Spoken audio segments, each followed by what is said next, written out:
رحم الله من قرأ سورة الفاتحة.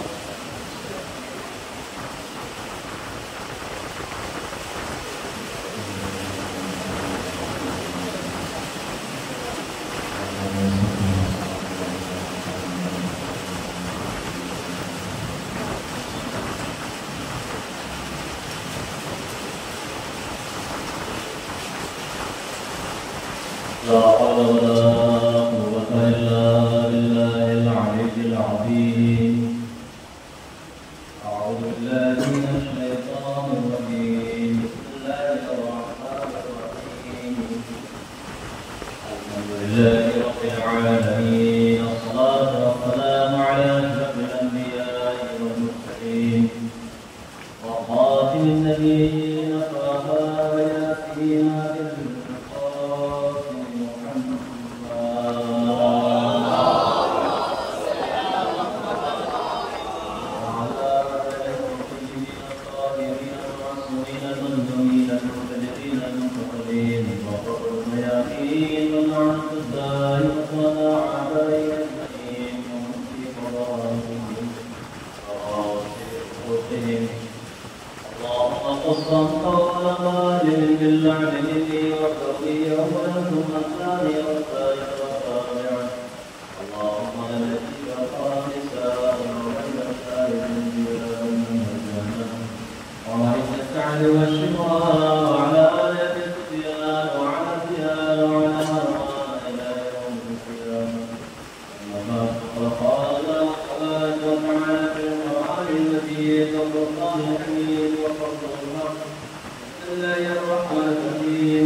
जिहाद कखनोই হতে পারে না।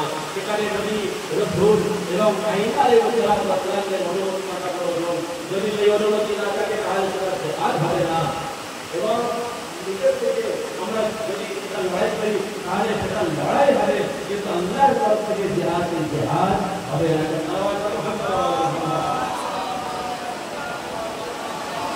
لنا هديته سبلنا الله رب العالمين ارشاد করছেন আচ্ছা আমরা আমি তাদেরকে রাস্তা দেখাই এই যারা জিহাদ করে আমার রাস্তায় আমাদের জন্য জিহাদ করে আমার রাস্তায় জিহাদ করে সেই জিহাদীদেরকে মহান আল্লাহ রাব্বুল আলামিন ارشاد করছেন আমি তাদেরকে রাস্তা দেখিয়ে দিই। এটা কেমন রাস্তা? নিশ্চয়ই মহান আল্লাহ রাব্বুল আলামিন যখন রাস্তা দেখাবেন তাহলে সেই রাস্তা ভুল হবে না। এমনকি এই আকাশে আমরা দেখি, এই চন্দ্রকে দেখি, এই সূর্যকে দেখি এবং ছোট ছোট তারা আমরা দেখি। আজকের যুগে হয়তো ঘড়ি আমরা ব্যবহার করছি, ঘড়ি দেখে আমরা টাইম বলে দিতে পারি, কিন্তু পুরানো যুগে যদি আপনি দেখেন তাহলে তারা সূর্য দেখে বলে দিত যে এখন কটা বাজে, চন্দ্র দেখে বলে দিতে পারত যে এখন কতটা রাত হয়েছে এবং তারাগুলি দেখে তারা পথকে নির্ণয় করে দিত যে তারা অমুক জায়গায় আছে, তাহলে অমুক জায়গায় যদি যায় তাহলে আমাকে এই রাস্তা অবলম্বন করতে হবে।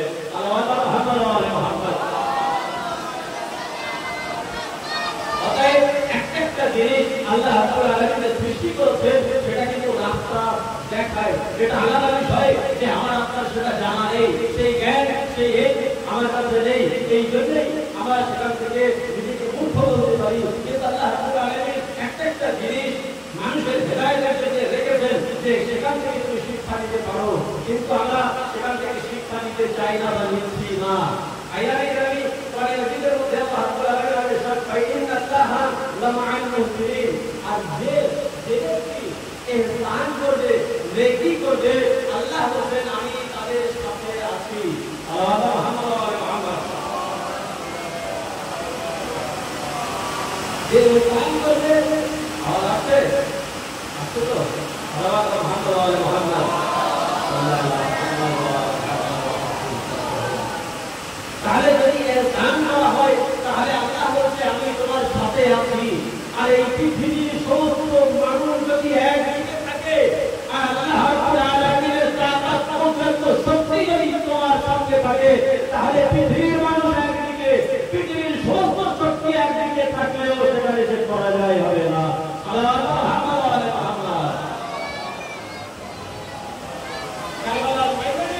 সেখানেও এটাই হয়েছিল। এভাবে হোসাইন আলাইহিস সালাম এবং তার সঙ্গী সাথী বলতে আমাদের সাথে আল্লাহ রাব্বুল আলামিন আছে। অতএব আমরা এখানে জয়ী হব, আমাদেরকে হারাতে পারবে না, কেননা আমাদের সাথে আল্লাহ আছে। কোরআনে মাজিদের মধ্যে যখন এই আয়াত পড়লাম তাহলে জিহাদ কারা করেছে? আজ পৃথিবীতে নাম নেহাত কিছু দল তারা লড়াই করছে, যুদ্ধ করছে এবং মানুষকে মারছে, হত্যা করে মারছে, আর তার নাম দিয়েছে করছে জিহাদ। এটা কি জিহাদ? না। এভাবে হোসাইন আলাইহিস সালাম মাত্র 82 জন নিয়ে মদিনা ত্যাগ করেছিলেন, আর যেটা বিখ্যাত সেটা হচ্ছে 72 জন কারবালার ময়দানে শহীদ হয়েছিল। এদিনই রাস্তায় সেখানে 90,000 কোথাও তো 9 লাখ পর্যন্ত বলা হয় তাদের বিরুদ্ধে জিহাদ করেছিলেন, তাদের বিরুদ্ধে লড়াই করেছিলেন। যিনি ইসলামকে বাঁচানোর জন্য এটা জিহাদ ছিল।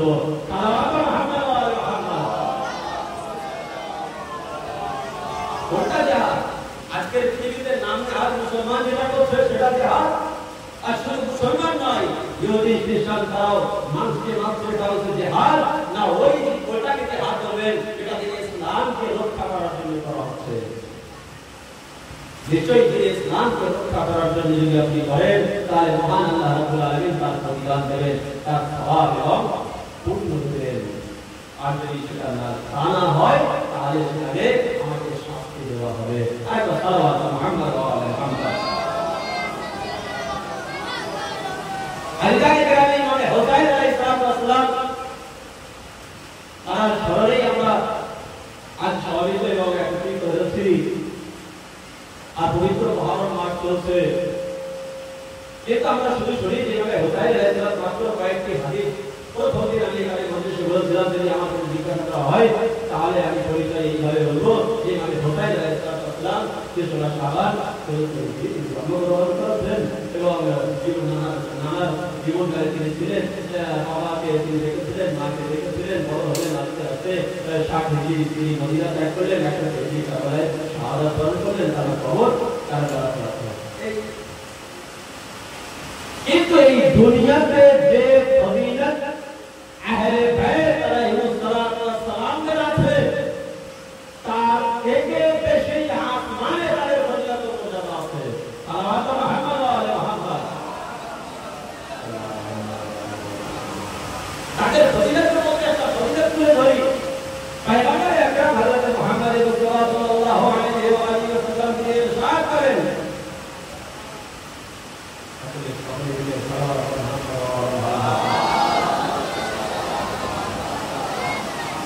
আমি তো কিছু করে বুঝতে পারছি না, জানি না আপনারা বুঝতে পারছেন কিনা। পয়গম্বর আকরাম তিনি ইরশাদ করেন যে আহলে বাইতের ফজিলত ও মর্যাদা কতটা আপনি এর থেকে অনুভব করতে পারবেন যে আমরা শুধুমাত্র হয়তো দুটো হাদিস পড়ি, কিন্তু পয়গম্বর ইরশাদ করেন যে আল্লাহ রাব্বুল আলামিন তিনি যে আহলে বাইতের ফজিলত ও মর্যাদা দিয়েছেন সেই মর্যাদাকে নবী বয়ান করেছেন এইভাবে, মান আহাব্বানা আহলাল বাইত, যে ব্যক্তি আমরা যে আহলে বাইত এই আহলে বাইতের সঙ্গে মহব্বত করবে, এই আহলে বাইতকে ভালোবাসবে। আর কোরআনের সূরা ইউসুফের মধ্যে আল্লাহ রাব্বুল আলামিন এই আদেশ দিয়েছেন যে আহলে বাইতকে ভালোবাসো। আরেকটা ব্যক্তি আজরে নেফারাত কি সেটা হচ্ছে মহব্বতে আহলে বাইত। নবী করিম আলাইহিস সালাতু ওয়াসাল্লাম মান আহাব্বানা আহলাল বাইত, যদি কোনো ব্যক্তি আমরা যে আহলে বাইত আমাদেরকে ভালোবাসে, আমাদের সঙ্গে মহব্বত করে, যদি আমাদের সঙ্গে এসে মওয়াদ্দাত ইখতিয়ার করে, ফানাহরু শুফাউহু ইয়াউমাল কিয়ামাহ, তাহলে ওই ব্যক্তি যে আহলে বাইতকে পছন্দ করে নিয়েছে, যে আহলে বাইতের সঙ্গে ভালোবাসে, যে আহলে বাইতের সঙ্গে মওয়াদ্দাত ইখতিয়ার করেছে, যে আহলে বাইতকে মেনে নিয়েছে, আহলে বাইত আলাইহিস সালামকে মানার কারণে, তাদের সঙ্গে মহব্বত ও ভালোবাসার কারণে নবী বলেন হাসরের ময়দানে যেখানে সমস্ত চোখ কাঁদবে, হাসরের ময়দান হবে, সব নফসানাফসি আলাম হবে যে আমি কিভাবে পরিত্রাণ করব। পয়গম্বর আকরাম বলেন আমি তাদেরকে সেবাত করব। সালাওয়াত মুহাম্মদ ওয়া আলি মুহাম্মদ। কারণ কি একটা জিনিস, সেটা হচ্ছে আহলে বাইত আলাইহিস সালামের মহব্বত। আর এই মহব্বতের কারণে নবী বলেন আমি তাদের সেবাত করব। এবারে আমি যদি জিজ্ঞাসা করি আমরা কারা, এক কথায় আপনি এটাই উত্তর দেবেন আমরা আহলে বাইতের ভক্ত, আমরা আহলে বাইতের চাহনেওয়ালা। এই জন্যই তো আমরা তাদের অংশ নিয়েছি। আচ্ছা, সালাওয়াত মুহাম্মদ ওয়া আলি মুহাম্মদ। এবং তিনি আদেশ করতেন ইয়া বাকর মান আহাব্বানা ফিল্লাহ। আচ্ছা, অনেকেই এমন আছে, আমি নাম দিচ্ছি না, রেকর্ড করছেন আপনি, নাম নেব না, ওই ইতিহাসের কথাই আপনি দেখবেন এমন মানুষ ছিল যাদেরকে শরীয়তি ভাষায় মুনাফিক বলে, দোগলাপান, দুজবান, এখানেও ভালো ওখানেও ভালো, সে সব দিকে আছে। আমাদের ভাষায় একটা কথা বলে, বাংলা ভাষায় বলে একদম আমি সমস্ত তরকারিতেও চলে, ডালি দিলেও চলবে, মাংস দিলেও চলবে। সালাওয়াত মুহাম্মদ ওয়া আলি মুহাম্মদ। এমন অনেক মানুষ ছিল ওই যুগেও, ভালো বস্তু খান চলে যেত সেখানে আমিরে শাম তার দরবারে, আর যে বিপদে পড়বে না তখন সেই আগে অনেক ছিল আমার অন্যদের টাকা পয়সা দরকার, চলে গেল দরবারে, কিন্তু যেই টানাটানি করলো আবার চলে এলো আহলে বাইতের দরজায়। সেরকম প্রচুর মানুষ ছিল, কিন্তু আহলে বাইতকে মেনেছিল কেন? কারণ বিপদ থেকে তো উদ্ধার পেতে হবে না, এই জন্য আহলে বাইতের দামানকে ধরে রেখেছিল। ঠিক ওই রকম যেমন পয়গম্বর আকরাম হযরত মুহাম্মদ মুস্তাফা সাল্লাল্লাহু আলাইহি ওয়া সাল্লামের যুগে অনেকেই কলেমা পড়েছিল। কেন পড়েছিল? কেন না কলেমা যদি না পড়ে এই জন্যই কলেমা পড়েছিল, অন্তর থেকে তারা কলেমা পড়েনি, কিন্তু পড়েছিল কেন মুশকিলে পড়ে যাবে। যেমন আপনি ইতিহাসে দেখবেন তারা কারা কারা ছিল, কিভাবে তারা কলেমা পড়েছিল ইত্যাদি ইত্যাদি। আমি জানি আমি কিন্তু নবী বলছেন ইয়াবনা বাকর, বাকরের পুত্র শোনো, যদি মান আহাব্বানা ফিল্লাহ, যদি আল্লাহ রাব্বুল আলামিনের খাতিরে আমরা যে আহলে বাইতকে ভালোবাসি, টাকা নেবে নয়, অর্থ নেবে নয়, ধন সম্পদ নেবে নয়, বরং আল্লাহ রাব্বুল আলামিন যেহেতু আমাদেরকে পারদুজিরা করেছেন, আল্লাহ রাব্বুল আলামিন আমাদেরকে মনোনীত করেছেন, এই আমাদেরকে মর্যাদা দান করেছেন, এই কারণেই যদি আমাদেরকে ভালোবাসে তাহলে কি হবে? নবী বলছেন কাফের হাজার হোসেনা মানা ওয়া আদখালনাহুম মানা, তাহলে তার যে হাসর নাসর হবে ওই কিয়ামতের দিনে, নবী বলছেন যে আহলে বাইতের সঙ্গে মহব্বতের কারণে, তাদেরকে ভালোবাসার কারণে ওই ব্যক্তির হাসর নাসর আমরা যে আহলে বাইত আমাদের সাথে হবে, আর ওই ব্যক্তি যে আহলে বাইতকে ভালোবাসে সে আমাদের সঙ্গে জান্নাতে প্রবেশ করবে।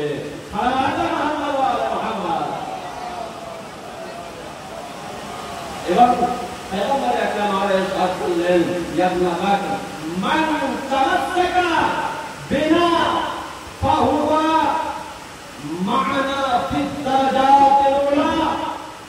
পয়গম্বর আকরাম আলাইহিস সালাতু বললেন, যদি আহলে বাইতকে তুমি ভালোবেসে থাকো, আহলে বাইতের সঙ্গে মওয়াদ্দাত ও মুহাব্বত ইখতিয়ার করে থাকো, আর এর প্রতিফল হচ্ছে যে আমাদের সঙ্গে মুতামাসসিক যোগাযোগের স্থাপন যদি তুমি করে রাখো, তাহলে তার প্রতিফল হিসেবে তোমাকে এটা দেওয়া হবে যে তোমরা আমাদের অতএব আহলে বাইতের যে জান্নাতে স্থান দান করা হয়েছে, উচ্চ মর্যাদা দান করা হয়েছে, ওই ব্যক্তিকে যে আহলে বাইতকে ভালোবাসবে আমাদের সঙ্গে সেই উঁচু স্থানে স্থান পাবে।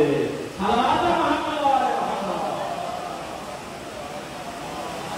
আল্লাহর কালামি আহলে বাইতের মহব্বত ও ভালোবাসার পরিমাণ দেখুন, এটা খুবই হালকা মনে করবেন না। এমনকি রিওয়ায়াত তো আরো বলছে যে ইবনে বাকর ইন্নাল্লাহ তাবারাকা ওয়া তাআলা ইসতাফা মুহাম্মাদা। এই পৃথিবীতে কোটি কোটি মানুষ, কিন্তু তার মধ্যে মহান আল্লাহ রাব্বুল আলামিন আমি মুহাম্মদ আমাকে বেছে নিয়েছেন। এই পৃথিবীতে এত মানুষ আছে, কিন্তু আল্লাহ রাব্বুল আলামিন এর মধ্যে আমাকে নির্ণয় করে নিয়েছে, আমাকে বেছে নিয়েছে। এবং ওয়াক্তারনা যুররিয়াতাহু, আর আমার সাথে সাথে আমার যে যুররিয়াত আর আওলাদ তাদেরকে বেছে নিয়েছে। অন্তরওয়ালা টাকা পয়সাওয়ালা কত মানুষ ছিল, মদিনাতে ছিল, মক্কায় ছিল, আরো অনেক জায়গায় ছিল, পৃথিবীর আরো কোনায় কোনায় বড় দৌলতমন্দ ছিল, কিন্তু আল্লাহ রাব্বুল আলামিন তাদেরকে মুনতাখাব করেননি, তাদেরকে চয়ন করেননি, তাদেরকে বেছে নেননি। বরং আল্লাহ বলছেন, আল্লাহ নবী বলছেন যে মহান আল্লাহ রাব্বুল আলামিন আমি নবী মুহাম্মদ আমাকে চয়ন করেছেন, আমাকে বেছে নিয়েছেন, আর আমার আলো আওলাদ আমার জীবনকে বেছে নিয়েছেন। তাহলে তাহলে কি ছিল? যদি আলো থেকে তাদের তো প্রতিদিন যে তিন বেলা খাওয়া অনেক করে সেটা হতো না, তাই না? ফাঁকা হতো বাড়িতে, কিন্তু তাদেরকে আল্লাহ রাব্বুল আলামিন বেছে নিয়েছেন কেন? তাদের শান কি, তাদের মর্যাদা কি?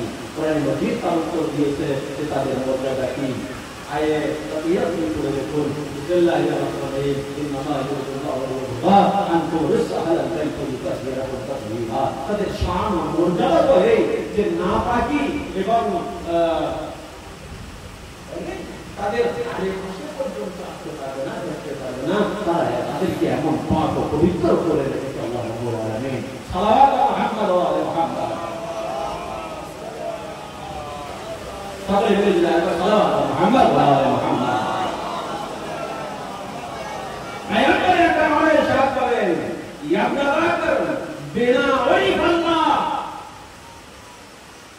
হে বাকরের পুত্র শোনো, আহলে বাইতের মর্যাদা তুমি শুধু এই মনে করো না যে তাদের আমাদেরকে যারা ভালো মানবে তাদেরকে জান্নাত দেওয়া হবে, উচ্চ স্থান দান করা হবে, তাদের সেবা আমরা করবো, এই নয়। তাদের শুধু এই নয়, বরং মহান আল্লাহ রাব্বুল আলামিন আমরা যে আহলে বাইত, আমি যে মুহাম্মদ এবং আমার যে যুররিয়ত আলো আওলাদ এদেরকে সৃষ্টি করেছেন আল্লাহ রাব্বুল আলামিন, তার একটা কারণ আছে। কারণ কি ইয়া রাসূলুল্লাহ? তিনি ইরশাদ করলেন ওরিফা ওরিফাল্লাহ বিনা ওরিফাল্লাহ, তার একটি বড় কারণ হচ্ছে যে আমরা যে আহলে বাইত, এই আহলে বাইতকে সৃষ্টি করার একটি কারণ হচ্ছে যে আল্লাহ স্বয়ং নিজের পরিচয় করাতে চেয়েছে। সাল্লাল্লাহু আলাইহি মুহাম্মদ। এটা বলা যেতে পারে যদি আহলে বাইতকে আল্লাহ রাব্বুল আলামিন সৃষ্টি না করতো তাহলে আল্লাহ না দিত না। আয়তো সাল্লাল্লাহু আলাইহি মুহাম্মদ। আল্লাহকে কোথায় কি হবে কিছুই জানা থাকতো না, কিছুই জানা যেত না। আহলে বাইত এসেছেন এই জন্যই আল্লাহ রাব্বুল আলামিন নিজের পরিচয় দেওয়ার জন্য যে আল্লাহ আছে। কে শিখিয়েছে আপনাকে? কে বলে দিয়েছে আপনাকে যে আল্লাহ আছে? পয়গম্বর বলেছেন আল্লাহ এক, আমি জেনে নিয়েছি আল্লাহ এক। আবার সেখানে আকল বিবেক বুদ্ধি লাগালাম, বিভিন্ন দিক দিয়ে বুদ্ধি লাগালাম, যে আমি তকলিফ করছিলাম সেখানে বুদ্ধি লাগালাম যে না আল্লাহ এক, দুই করা হতে পারে না। কোরআন দিলাম, কোরআন করলাম, সেখানে সূরা তাওহীদ করলাম, কুল হুয়াল্লাহু আহাদ, আল্লাহ এক অদ্বিতীয়। তো সমস্ত দিক দিয়ে আপনি যদি দেখেন তাহলে ওয়াহদানিয়তের গাওয়াহি অবশ্যই দরকার। আর সে ওয়াহদানিয়তের গাওয়াহিকে শিখিয়েছে পয়গম্বর আকরাম সাল্লাল্লাহু আলাইহি ওয়া সাল্লাম। সেই আহলে বাইত আলাইহিস সালাম তারাই এসেছেন, তারাই শিখিয়েছেন, তারাই পরিচয় করিয়েছেন যে আল্লাহ আছে। আর সাল্লাল্লাহু মুহাম্মদ ওয়া মুহাম্মদ ওয়াবিনা ওয়াবিনাল্লাহ ওয়াবিনা ওয়াবিনাল্লাহ। এবং এই আহলে বাইতকে সৃষ্টি কেন করেছেন আল্লাহ? তার আরেকটি কারণ হচ্ছে যে আহলে বাইতকে আল্লাহ রাব্বুল আলামিন সৃষ্টি করেছেন, তার কারণ হচ্ছে কেননা আমরা যেন তার ইবাদত করি, তার ইবাদত করি, আল্লাহ রাব্বুল আলামিনের ইবাদত করি। ইবাদত কতটা? কতটা ইবাদত? বড় বড় নেতা মন্ত্রী আপনি দেখেছেন শুধু ভাষণ, কথা কিছু নেই, কিন্তু আহলে বাইতের ঘরানা তাদেরকে দেখেন এই আশুরা করে আসছে। তবে আশুর ইমাম হুসাইন আলাইহিস সালাম একটি রাত মহল্লা কেন চেয়েছিলেন? এর আয়াত তো বলে যে মহল্লা চেয়েছিলেন সেই রাতে সকলেই ইবাদত করছিলেন, আর ওই খায়মা থেকে ইবাদত জিকির আজকারের এমন আওয়াজ আসছিল যেমন মৌমাছি চার বাজে, আর সেখানে যে মৌমাছির আওয়াজ হয় অনেকগুলি মৌমাছি যেমন আওয়াজ করে তেমনই আওয়াজ আসছিল জিকিরের।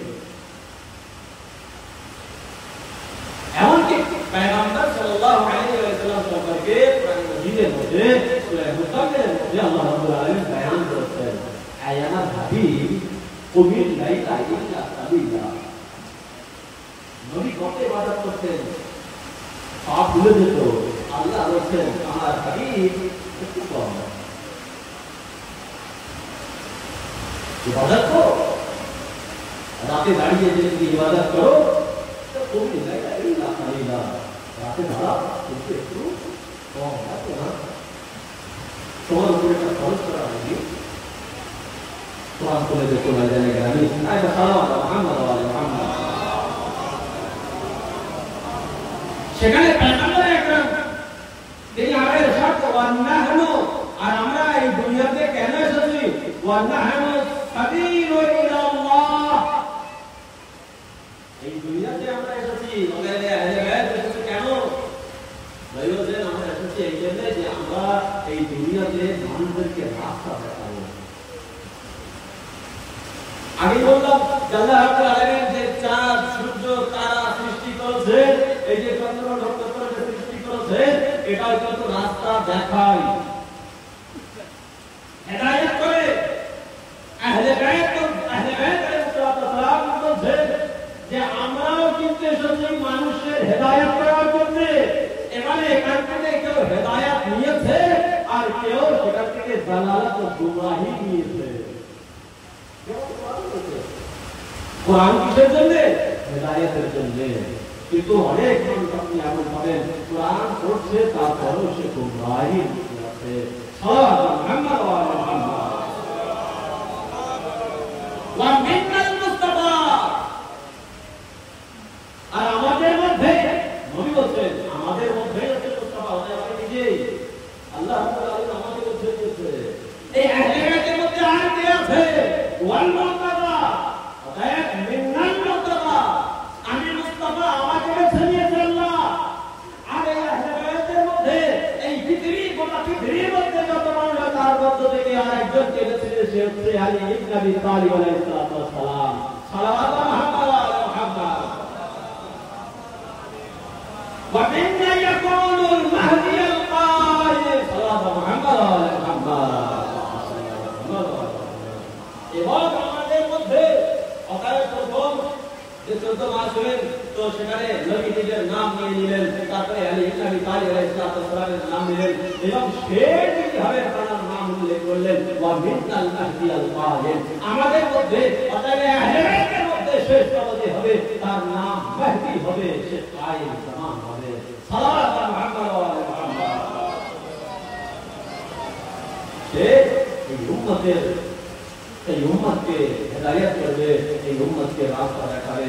আল্লাহ নিগামি খুব বেশি সময় আর নেব না, আস্তে আস্তে এই মাসাইলের দিকে যাব কয়েকটি জুমলা, তারপরে ইনশাআল্লাহ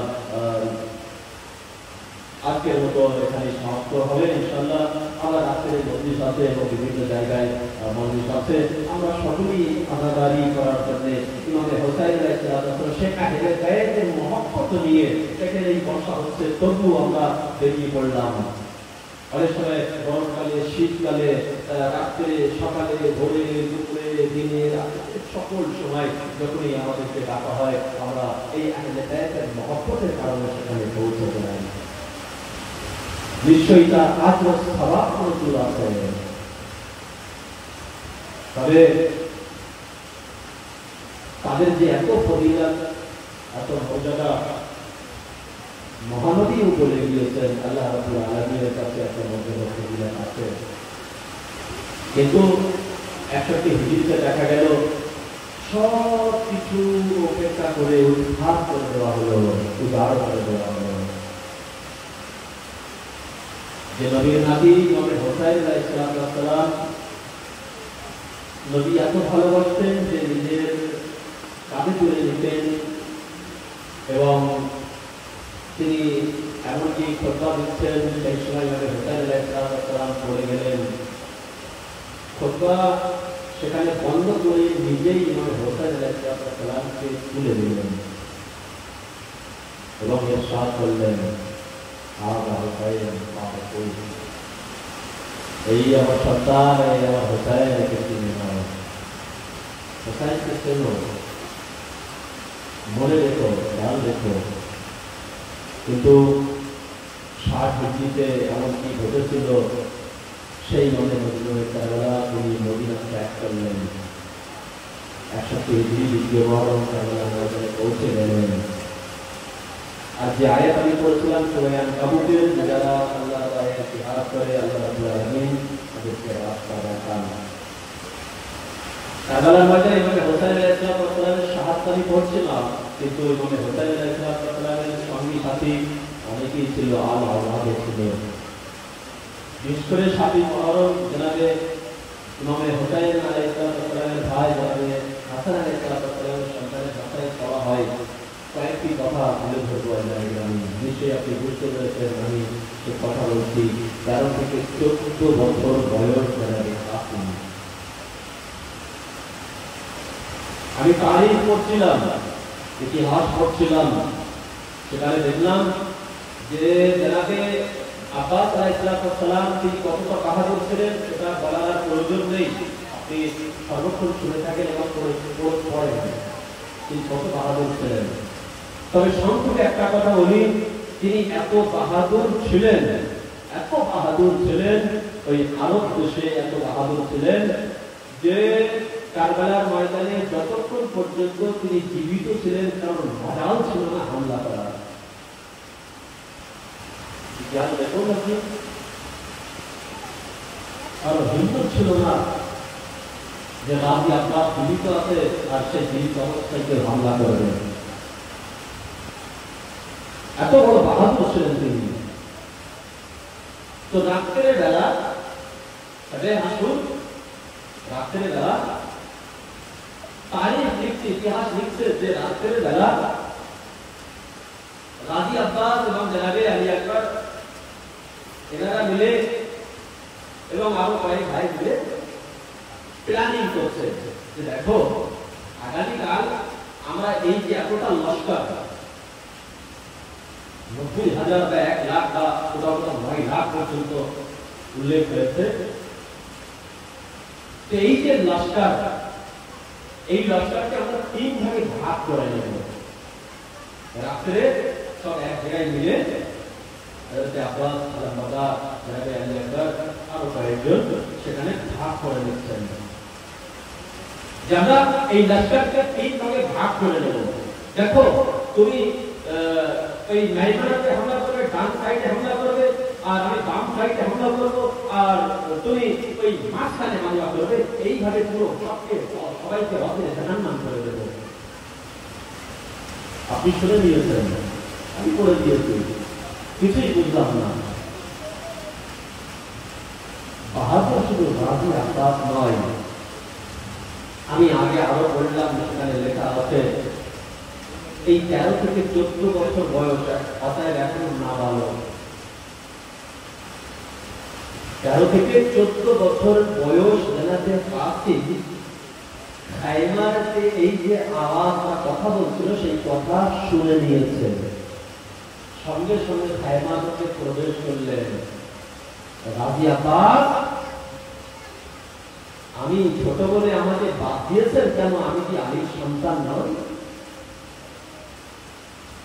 13 থেকে 14 বছর বয়স, সাহস দেখে, বাহাদুরি দেখে। বললেন হ্যাঁ হ্যাঁ ঠিক আছে, তুমি আমার সাথে থাকবে, তুমি আমার সাথে থেকে হামলা করবে। 10ই মুহররম আসলো। এই ছোট্ট বাচ্চা ইমামে হাসান আলাইহিস সালামের নিশানি, তার সন্তান কলেজের টুকরা। চাচার কাছে আসে, চাচা আমাকে অনুমতি দিন, ভাইয়ের নিশানিকে কিভাবে অনুমতি দেবে? তিনি অনুমতি দিতে চান না। ওরা যাও, মায়ের কাছে যাও, আপনি বারবার শুনেন। ইমামে হাসান আলাইহিস সালামকে বিষ দেওয়া হয়েছিল, এমনকি রিওয়ায়াত বলে যে বিষের কারণে তার কলেজের টুকরো টুকরো হয়ে গিয়েছিল। আর এই বিষের কারণে তিনি যখন বমি করছিলেন তো কলেজের টুকরো বাইরে ছিল। এমনকি একটা খাল, সেই খালে যখন বমি করেছিলেন আর বোন যখন আসবে তখন সঙ্গে সঙ্গে তিনি বলেছিলেন যে খবরদার আমার বোন যেন না দেখে, এর উপরে একটা কাপড় দিয়ে ঢেকে দাও, সরিয়ে দাও, আমার বোন দেখলে সহ্য করতে পারবে না। কিন্তু আইলে কারবালার ময়দান, সেই জেলারে মানে হাসানের সেই আখিরি নিশানি জেলারে কাফির 13 থেকে 14 বছর বয়স নিজের চাচার কাছ থেকে অনুমতি পেয়ে গিয়েছেন। পুরো অজ্ঞানী করবো না, অনুমতি দিলেন। অনুমতি দিয়ে এমনকি রিওয়ায়াত বলে যে 13 থেকে 14 বছর বয়স, ঘোড়ার যে দিন সেই পর্যন্ত পা পৌঁছাচ্ছে না, তলোয়ার কোমরে বেঁধেছেন, তো জমিনে চলে আসছে, এমন অবস্থা আছে। সেই ছোট্ট বাচ্চা জেনারেল কাসিম একবার ময়দানের রানেতে গেলেন, ময়দানের দিকে গেলেন। রিওয়ায়াত আছে 20 জন এবং তারও ঠিক তাদেরকে কাছে জাহান্নাম করে দিয়েছেন, কিন্তু 3 দিনের ভূখ ভুকিয়া পিপাসা। একবার রিওয়ায়াতে যেটা বলে যে তিনি যে জুতো পরেছিলেন তার দড়ি খুলে গিয়েছে, ছোট্ট বাচ্চা। আর রানী বলছে আমি দেখলাম, কারবালায় যে কারবালার যে রানী মাক্তাব লিখেছে সে বলছে আমি দেখলাম যে এমনটা অনুভব করলাম তার বাম পায়ের জুতোর দড়ি খুলে গিয়েছিল। তিনি একবার দেখি হয়ে মাথা নিচু করে দড়িটি বাঁধলেন, কেউ একবার লোহার গুর্জ মারলো মাথায়, মাটিতে লুটিয়ে বললেন আওয়াজ দিলেন আব্বু হোসেন, আমাকে সাহায্য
টুকরো হয়ে গিয়েছিল।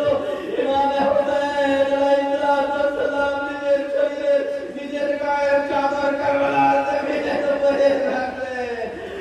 নিজের মায়ের নিশানের সেই লাশের টুকরোকে সেই কাপড়ে রাখলেন আর একটা পোক্তা বেঁধে সে গায়ে মাথে নিয়ে গেলেন।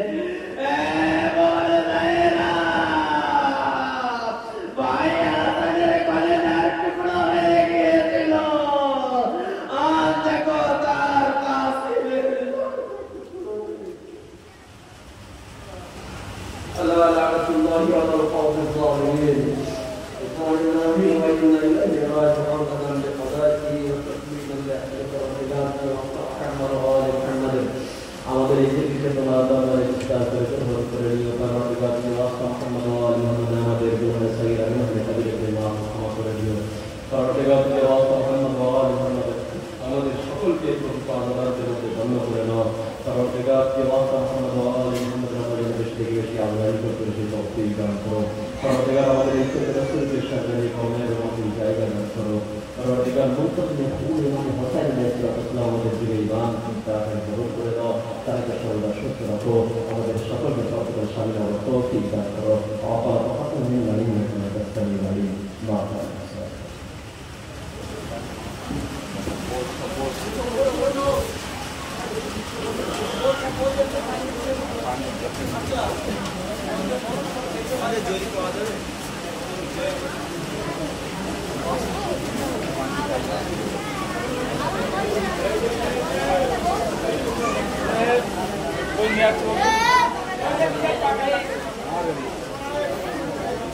Gracias.